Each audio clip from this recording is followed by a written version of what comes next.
మంగళగిరి నియోజకవర్గ రూపురేఖలను మారుస్తూ రాజధానికి రవాణా సౌకర్యాలను మరింత సులభతరం చేసేలా మంత్రి నారా లోకేష్ మరో భారీ ప్రాజెక్టును పట్టాలెక్కించారు.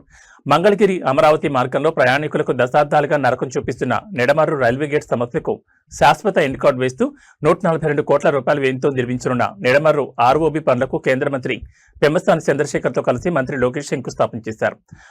మంగళగిరి, తాడికొండ, అమరావతిని అనుసంధానించే ఈ నిడమర్రు రైల్వే లైన్ గుండా ప్రతిరోజు దాదాపు 60 రైళ్లు ప్రయాణిస్తుంటాయి.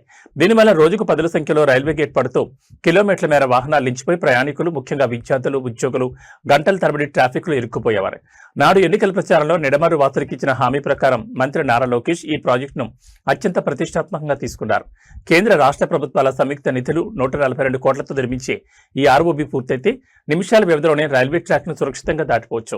ఈ బ్రిడ్జ్ నిర్మాణం ద్వారా అమరావతి రాజధాని నగరానికి మంగళగిరి ఐటీ హబ్ కు మధ్య కనెక్టివిటీ అద్భుతంగా పెరుగుతుందని, రవాణా రంగానికి కొత్త ఊపు వస్తుందని శంకుస్థాపన సభలో మంత్రి లోకేష్ మరియు కేంద్ర మంత్రి పెమ్మసాని చంద్రశేఖర్ స్పష్టం చేశారు.